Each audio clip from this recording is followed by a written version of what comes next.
नमस्कार। चलिए आज शरीर के एक ऐसे हिस्से के बारे में बात करते हैं जो कभी आराम नहीं करता, हमारे फेफड़े।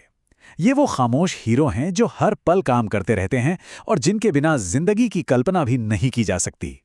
सोच कर देखिए, 20,000 से भी ज्यादा बार, और हमें पता तक नहीं चलता। ये दिखाता है कि हमारे फेफड़े कितने कमाल के ऑटोमेटिक सिस्टम पर काम करते हैं। ये हमारे शरीर के सबसे मेहनती हिस्सों में से एक हैं। तो आज की इस पड़ताल में हम फेफड़ों की पूरी कहानी समझेंगे, उनकी बनावट से लेकर सांस लेने के पूरे सफर को देखेंगे और उनके कुछ ऐसे कामों के बारे में भी जानेंगे जो शायद हमें पता भी न हो। तो चलिए सबसे बुनियादी सवाल से शुरू करते हैं। आखिर ये अंग हमारे शरीर में हैं कहाँ और इनकी बनावट में ऐसा क्या खास है? कुदरत ने इन्हें कितनी बेहतरीन जगह दी है। हमारी छाती के अंदर पसलियों के मजबूत पिंजरे से पूरी तरह सुरक्षित, और ये दिल के दोनों तरफ होते हैं, जिससे ये पता चलता है कि इन दोनों के बीच कितना गहरा और जरूरी कनेक्शन है। इसे ऐसे समझिए जैसे एक बहुत ही चिकनी 2 परत वाली पैकेजिंग हो। जब हम सांस लेते हैं तो फेफड़े फैलते हैं और सांस छोड़ते हैं तो सिकुड़ते हैं। तो ये जो प्लोरा है ये पक्का करता है कि ये सारी मूवमेंट बिना किसी रगड़ या रुकावट के एकदम आराम से हो।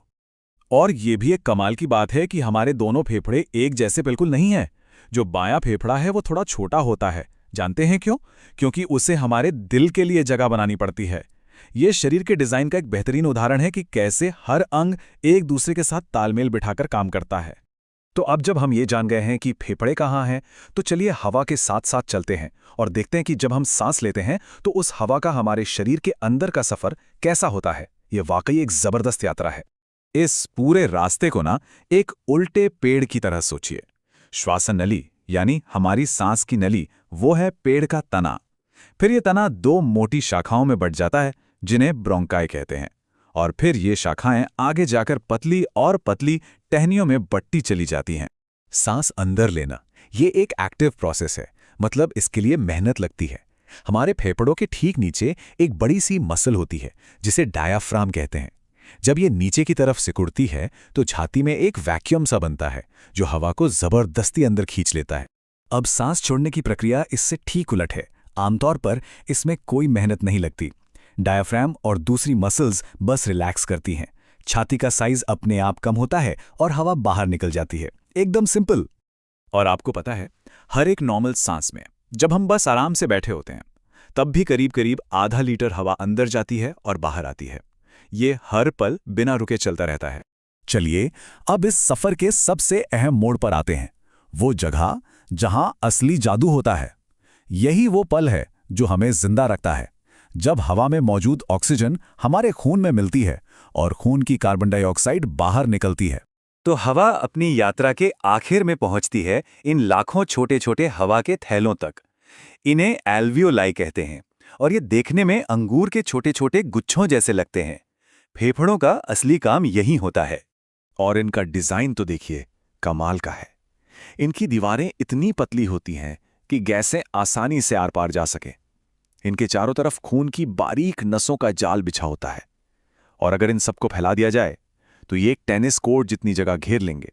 तो होता यह है कि दिल से डीऑक्सीजनेटेड खून, यानी जिसमें ऑक्सीजन कम है, वो पल्मोनरी धमनी के जरिए फेफड़ों में आता है। यहां एल्वियोलाई में वो ऑक्सीजन से रिचार्ज होता है और फिर पल्मोनरी शिरा के जरिए ताजा होकर वापस दिल में चला जाता है ताकि पूरे शरीर में पंप हो सके। हम में से ज्यादातर लोग यही सोचते हैं कि फेफड़ों का काम बस सांस लेना और छोड़ना है ना? पर कहानी यहीं खत्म नहीं होती। इनके कुछ ऐसे भी काम हैं जिनके बारे में शायद हम जानते भी नहीं, लेकिन वो बहुत जरूरी हैं। ये हमारे खून के पीएच लेवल को, यानी उसकी एसिडिटी को कंट्रोल करते हैं। हमारी आवाज वो भी इन्हीं की वजह से निकलती है। यहां तक कि ये ब्लड प्रेशर कंट्रोल करने वाले कुछ जरूरी काम भी करते हैं। सच में ये कमाल के मल्टीटास्कर्स हैं। अब एक बात सोचिए, हम दिन भर में हजारों लीटर हवा अंदर लेते हैं और उस हवा में सिर्फ ऑक्सीजन तो होती नहीं, धूल, बैक्टीरिया, प्रदूषण सब कुछ होता है। तो सवाल ये है कि हमारे फेफड़े इन सब से खुद को बचाते कैसे हैं? इसके लिए इनके पास एक जबरदस्त मल्टी लेवल डिफेंस सिस्टम है। सबसे पहले तो नाक के बाल और बलगम बड़ी गंदगी को रोक लेते हैं। फिर अंदर जो छोटे छोटे बालों जैसी संरचनाएं हैं वो बचे कुचे मलबे को बाहर धकेलती हैं।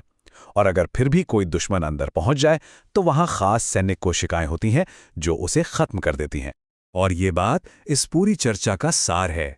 फेफड़े सिर्फ सांस लेने वाले अंग नहीं हैं, बल्कि वो हमारे शरीर के अंदर एक बैलेंस, एक संतुलन बनाए रखते हैं। और उनका एक कमाल का डिज़ाइन ही है जो ज़िंदगी को मुमकिन बनाता है। तो बात यह है कि हमारे फेफड़े दिन में लाखों बार ये ज़रूरी काम करते हैं, बिना रुके, बिना थके। पर यह हमें सोचने पर मजबूर करता है कि जब ये हमारे लिए इतना कुछ करते हैं तो हम इनकी सेहत के लिए क्या कर रहे हैं। खास तौर पर उस हवा को लेकर जिसमें हम सांस लेते हैं, उसकी क्वालिटी को लेकर हम कितने सजग हैं। ये एक ज़रूरी सवाल है जिस पर सोचना चाहिए। हमारे साथ जुड़ने के लिए शुक्रिया।